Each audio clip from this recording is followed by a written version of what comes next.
देखो, बड़ी अंदर की बात है कि आप लोग दिन भर साधन करते हैं, लेकिन जब आप शयन करते हैं तो असावधान हो जाते हैं।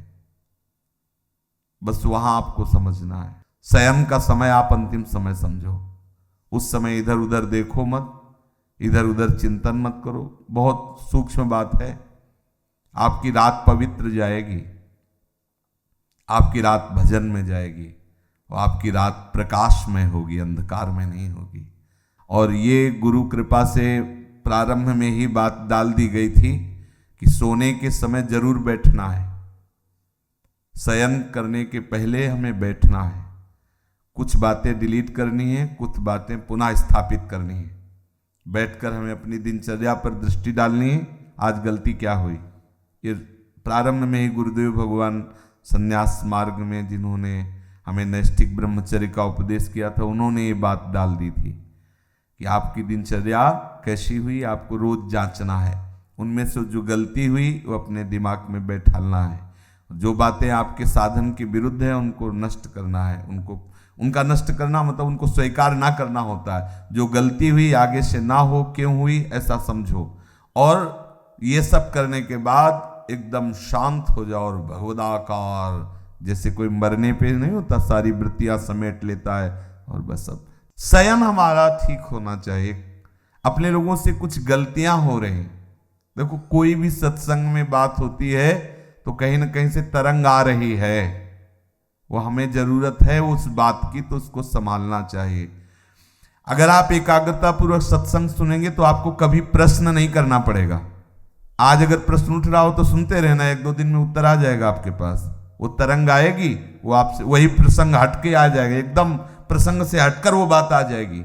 ये तरंग आकर के बुलवा देगी, क्योंकि सर्वांतर्यामी गुरुदेव आपके भी हृदय में ईश्वर भी है, तो वही बुलवा देंगे।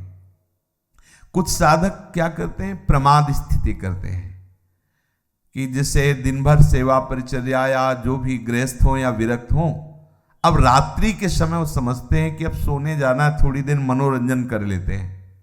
तो मोबाइल है, टीवी है या मानसिक है, वो इधर उधर मन को, और फिर शयन करते हैं। उनकी रात पूरी अंधकारमय काल रात्रि हो जाती है, साधन को नष्ट करने वाली बन जाती है और अशांति। सुबह वो निरुत्साहित उठते हैं, सुबह वो खोए हुए उठते हैं, सुबह वो अपने को अधूरा पाते हैं, उत्साहहीन। अब वो केवल बनावटी रह जाता है, आंतरिक खोखले हो जाते हैं। इसलिए आप रात्रि को संभालिए, रात्रि को संभालिए। शयन के समय आप बहुत सावधान रहिए, तो सुबह आपका संभल जाएगा। सुबह संभल गया तो पूरा दिन संभला रहेगा, रात्रि संभल गई तो पूरा जीवन संभला रहेगा। बहुत ही एकांतिक वार्ता है। आप शयन के समय कभी मोबाइल मत चलाइए, क्योंकि मोबाइल एक ऐसी वस्तु है जो पूरे विश्व ब्रह्मांड को अपने में समाये हुए है। वो गूगल क्या कहते हैं, जो भी सर्च करो सब उपस्थित कर देता है। बलिहारी ऐसी सिद्धि तो महात्माओं में भी कभी कभी नहीं होती थी जैसी सिद्धि मोबाइल में है। नहीं, सर्च करो, हर विषय लो। महात्मा भी है तो एक सब विषय का थोड़ी वो सिद्ध होता है, वो तो भगवत विषय का सिद्ध होता है। और जो मोबाइल है वो हर विषय का सिद्ध है। अब किधर भी सर्च, बोले राधा कृपा तो वो राधा कृपा कटाक्ष शुरू कर देगा, और वहां से सत्संग तो राधा केलिकुंज से सत्संग शुरू कर देगा, और कुछ भी तो और कुछ भी शुरू कर, जो चाहो। हाँ, हरि कृपा कछ दुर्लभ नहीं तो मोबाइल कृपा कछ दुर्लभ नहीं, जो चाहो सब। अब साधक तो वैसे ही, जो साधक का मन है वैसे ही मतलब तूफान समझो। अब उसको एकांत मिलाओ, शयन, दरवाजा बंद, बोले अब तो भजन करते हुए डूबना है, वो डूब गए। मोबाइल बहुत बड़ा सहयोगी भी है।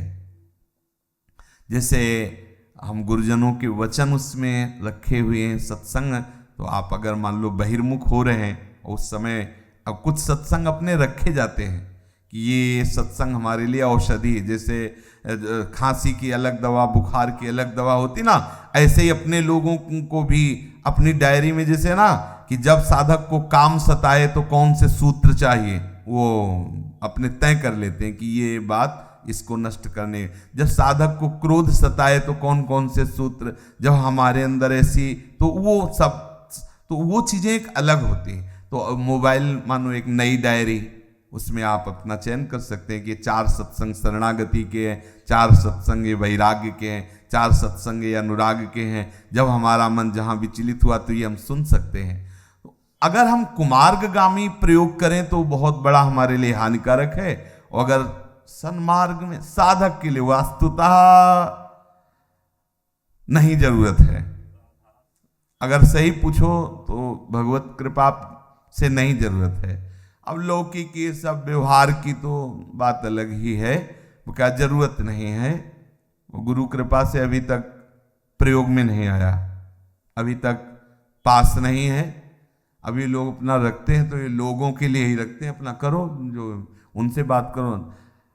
अपने पास नाम रूपी मोबाइल है, उसको सर्च करो, जिसकी जानना चाहो जान सकते हो, जो जानना चाहो जान सकते हो। आप देखो ना, इसमें बहुत बड़ी सामर्थ्य है। जो अरे निकुंज का लाइव मोबाइल दिखा सकता है? नहीं दिखा सकता। सर्च करो इस समय राधा प्यारी कैसे मुस्कुरा रही, भला दिखा दे। राधा प्यारी कैसे, ये राधा नाम सर्च करो, आपको दिखा देगा। राधा राधा राधा राधा राधा डूबो भाई। ये शयन के समय कुछ साधक गड़बड़ी करते हैं, चाहे गृहस्थ हो चाहे विरक्त हो। आपके पास मोबाइल है, आपके कमरे में टीवी लगी हुई है, मान लो आप गृहस्थ हो, आप ऐसा सब, तो आप शयन को संभाल लीजिए। शयन में गंदी बात नहीं होनी चाहिए, गंदे दृश्य नहीं होने चाहिए। ये जो गृहस्थी में संतान उत्पत्ति की भी बात है, वो एक संयम से है, शास्त्र संयम से है। वो केवल भगवत आराधना मात्र है, अपनी वासनाओं की पूर्ति के लिए नहीं। वासनाओं की पूर्ति के लिए कहीं भी कोई बात नहीं शास्त्र आज्ञा करता, अपनी आराधना की पूर्ति के लिए है। ये भी एक आराधना है गृहस्थ धर्म में, वो अपने संतान उत्पत्ति करके पितृ आदि की तृप्ति के वो व्यवहार बकाया शुद्ध परमार्थ में भगवत चरणारविंद की आसक्ति प्रधान जीवन होना चाहिए, चाहे वो गृहस्थ हो चाहे विरक्त हो। तो हम खुद जानते हैं कि हमारा मन किधर जा रहा है और हमसे क्या करवा रहा है।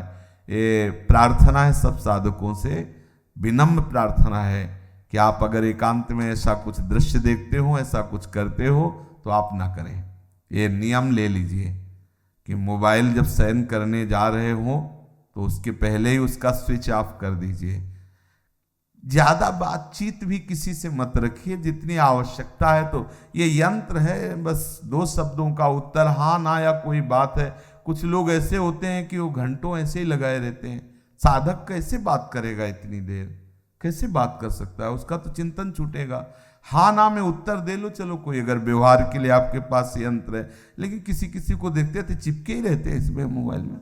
हाँ और क्या ये है, छोड़, नाम जप कर, भगवत चिंतन कर, लीला कथा में डूब, ये क्या और उसमें लगे हुए है। हाँ, सावधान रहिए इन यंत्रों से, जितना हमें आवश्यक हो। वैसे बिल्कुल आवश्यक नहीं है, लेकिन आवश्यक हो। आप दूर देश में रहते हैं, दूर रहते हैं, भगवत कथा आदि के लिए नाम न छूटे। और शयन के समय नाम में, भले 1 मिनट बाद आप सो जाते हैं, लेकिन नाम का ऐसे ध्यान करते हुए उसका फल होगा। आप नाम के ध्यान में ही जगेंगे। देख लेना, ये मतलब अनुभूत विषय है। अगर नाम में आप डूबते हुए शयन कर रहे तो आप जागेंगे नाम। और नाम में जो डूब कर शयन करता है वो लीला में जाता है, वो भी निद्रा में नहीं जाता। पक्का समझना।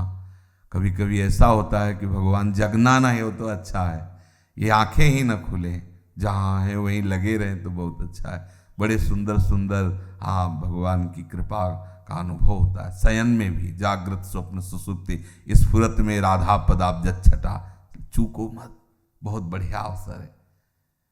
अगर आप इन बातों को ध्यान देकर सुनेंगे तो ये हृदय की बातें हम कहते हैं। मतलब देखो, एक होता है कि हम श्लोक बोले और इस श्लोक का अर्थ होता है भैया चले हमारा 2 घंटे का समय। हमारा केवल यही उद्देश्य है, आप सुलझ जाओ, हम आप सुलझ करके अपने प्रभु के मार्ग में सच्चाई से चलें, सच्चाई से प्रभु को पुकारें और ये जीवन लाडली लाल के चरणों में अर्पित हो जाए। इतने उद्देश्य। अपने लोग ना विद्वान है और ना अपनी कोई दिनचर्या में वो है कि भाई प्रवचन करना है। अपने हृदय की बातें आपस में कर लेते हैं और सुलझ जाते हैं और प्रिया प्रीतम तक चलते हैं। बस बात इतनी है, यहाँ की जो चर्चा है ना, बस वो इतनी है कि हम आपस में समझें कि हमारी गलतियां कहाँ हो रही, हमारे भजन में त्रुटि कहाँ हो रही, हमारा भजन का जो प्रभाव है वो हम पे लागू क्यों नहीं हो रहा है। हम सावधानी पूर्वक अगर चलें तो बहुत जल्दी हम परमानंद में डूब जाएंगे। ये जहाँ जहाँ हमारा मन जा रहा है वहाँ से हटाना होगा, हमें प्रिया प्रीतम के नाम बल से प्रिया प्रीतम में लगाना होगा। और एक दिन ऐसा आएगा कि लग जाएगा, और जब लग जाएगा तो हटेगा नहीं। श्री राधा वल्लभ लाल।